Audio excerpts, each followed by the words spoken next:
Hi friends, ನಮಸ್ತೆ. Welcome to my YouTube channel. ಇವತ್ತಿನ special recipe ಮೊಟ್ಟೆ ಕಬಾಬ್. ಕಾಮನ್ ಆಗಿ ನೀವು ಎಲ್ಲರೂ ಚಿಕನ್ ಕಬಾಬ್ ಹಾಗೆ ಮಟನ್ ಕಬಾಬ್ ಕೂಡ ತಿಂದಿರ್ತೀರ.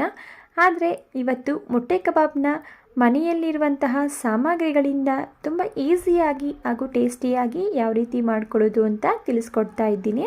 ಈ ಮೊಟ್ಟೆ ಕಬಾಬ್ ಅಂತೂ ತುಂಬಾ ಟೇಸ್ಟಿಯಾಗಿರುತ್ತೆ. ಈ ಮೊಟ್ಟೆ ಕಬಾಬ್ನ ನೀವು ಒಂದ್ಸಲ ಟ್ರೈ ಮಾಡಿದ್ರೆ ಚಿಕನ್ ಕಬಾಬ್ ಕೂಡ ಮರೆತು ಬಿಡ್ತೀರಾ, ಅಷ್ಟು ರುಚಿಯಾಗಿರುತ್ತೆ. ಬನ್ನಿ ಈ ಸಿಂಪಲ್ ಆ್ಯಂಡ್ ಟೇಸ್ಟಿ ಮೊಟ್ಟೆ ಕಬಾಬ್ನ ಯಾವ ರೀತಿ ಮಾಡ್ಕೊಳ್ಳೋದು ಅಂತ ನೋಡೋಣ. ಅದಕ್ಕೂ ಮೊದಲು ಹೊಸದಾಗಿ ಯಾರೆಲ್ಲ ನನ್ನ ಚಾನಲ್ನ ನೋಡ್ತಾ ಇದ್ದೀರಾ ದಯವಿಟ್ಟು ಚಾನಲ್ನ ಸಬ್ಸ್ಕ್ರೈಬ್ ಮಾಡ್ಕೊಂಡು ನೋಡಿ. ಮೊಟ್ಟೆ ಕಬಾಬ್ನ ಮಾಡಲಿಕ್ಕೆ ನಾನಿಲ್ಲಿ ಮೊದಲು ಒಂದು ಪಾತ್ರೆಗೆ ನಾನಿಲ್ಲಿ 10 ಮೊಟ್ಟೆಗಳನ್ನ ಸೇರಿಸ್ಕೊಳ್ತಾ ಇದ್ದೀನಿ. ನಿಮ್ಮ ಮನೇಲಿ ಎಷ್ಟು ಜನ ಇರ್ತಾರೆ ಅದನ್ನು ನೋಡಿಕೊಂಡು ನೀವು ಮೊಟ್ಟೆಗಳನ್ನ ಸೇರಿಸ್ಕೋಬೇಕಾಗುತ್ತೆ. ನಾನಿಲ್ಲಿ ಮಾಡ್ತಾ ಇರೋದು 5ರಿಂದ 6 ಜನ ಆರಾಮಾಗಿ ತಿನ್ಬೋದು, ಅಷ್ಟು ಮೊಟ್ಟೆ ಕಬಾಬ್ ಆಗುತ್ತೆ. ಮೊಟ್ಟೆನ ಸೇರಿಸಿದ ನಂತರ ಮೊಟ್ಟೆ ಮುಳುಗುವಷ್ಟು ನೀರನ್ನು ಸೇರಿಸ್ಕೊಂಡು ಮೊಟ್ಟೆನ ನಾನಿಲ್ಲಿ ಬೇಯಿಸ್ಕೊಳ್ತಾ ಇದ್ದೀನಿ.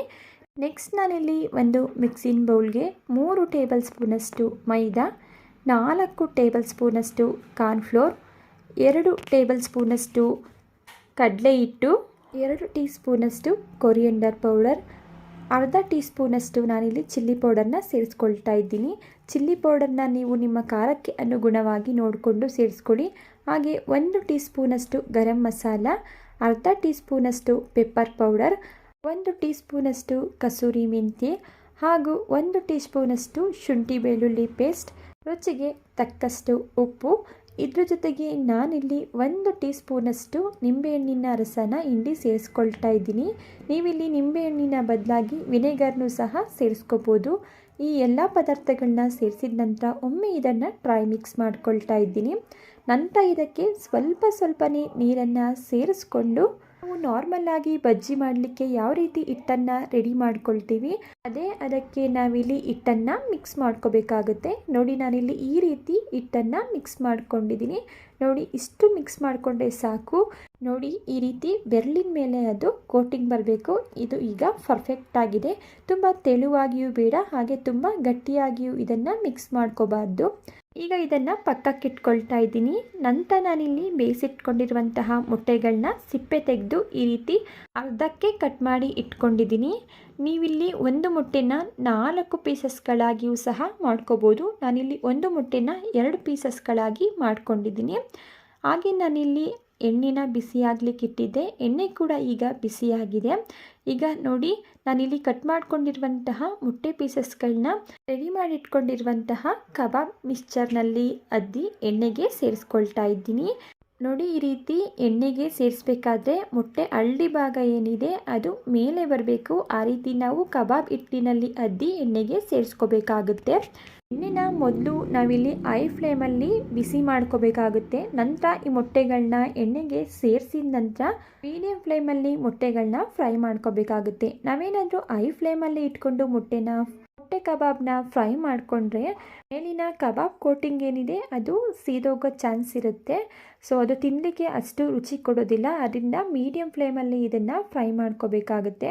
ನೋಡಿ, ಎಣ್ಣೆಗೆ ಸೇರಿಸಿ ಒಂದು ಅರ್ಧ ನಿಮಿಷ ಆಗಿದ ನಂತರ ಇದನ್ನು ಈ ರೀತಿ ತಿರುಗಿಸ್ಕೊಂಡು 3ರಿಂದ 4 ನಿಮಿಷ ಗೋಲ್ಡನ್ ಬ್ರೌನ್ ಆಗೋವರೆಗೂ ಇದನ್ನು ಫ್ರೈ ಮಾಡ್ಕೋಬೇಕಾಗುತ್ತೆ. ನೋಡಿ, ಈಗ ಇದು ಆಗಿದೆ. ಈಗ ಇದನ್ನು ತೆಗೆದು ಒಂದು ಪಾತ್ರೆಗೆ ಸೇರಿಸ್ಕೊಳ್ತಾ ಇದ್ದೀನಿ.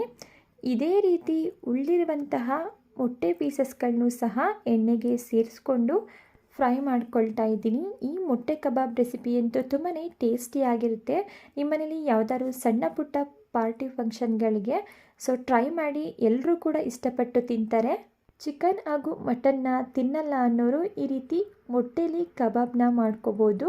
ತುಂಬ ಟೇಸ್ಟಿಯಾಗಿ ಡಿಫ್ರೆಂಟಾಗಿರುತ್ತೆ. ಮಿಸ್ ಮಾಡದೆ ಒಂದ್ಸಲ ಟ್ರೈ ಮಾಡಿ ನೋಡಿ. ಹಾಗೆ ಹೇಗೆ ಬಂತು ಅಂತ ಹೇಳಿ ಕಮೆಂಟ್ ಮಾಡಿ. ಈಗ ಇದು ಕೂಡ ಕಂಪ್ಲೀಟಾಗಿ ಫ್ರೈ ಆಗಿದೆ. ಫ್ರೈ ಆಗಿರುವಂತಹ ಮೊಟ್ಟೆ ಕಬಾಬ್ಗಳನ್ನ ನಾನಿಲ್ಲಿ ಪಾತ್ರೆಗೆ ಸೇರಿಸ್ಕೊಳ್ತಾ ಇದ್ದೀನಿ. ನೋಡಿ, ನಾನೀಗ ಎಲ್ಲ ಮೊಟ್ಟೆ ಪೀಸಸ್ಗಳನ್ನು ಈ ರೀತಿ ಫ್ರೈ ಮಾಡಿ ಒಂದು ಪಾತ್ರೆಗೆ ಸೇರಿಸಿಟ್ಕೊಂಡಿದ್ದೀನಿ. ಸೊ ಫೈನಲಿ ಈಗ ನಾನಿಲ್ಲಿ ರೆಡಿಯಾಗಿರುವಂತಹ ಮೊಟ್ಟೆ ಕಬಾಬ್ನ ಒಂದು ಪ್ಲೇಟ್ಗೆ ಸರ್ವ್ ಮಾಡ್ಕೊಳ್ತಾ ಇದ್ದೀನಿ. ಸೊ ಟೇಸ್ಟಲ್ಲಿ ಯಾವುದೇ ರೀತಿಯ ಕಾಂಪ್ರಮೈಸ್ ಇರೋದಿಲ್ಲ, ಸೂಪರಾಗಿರುತ್ತೆ. ಮಿಸ್ ಮಾಡದೆ ಟ್ರೈ ಮಾಡಿ ನೋಡಿ.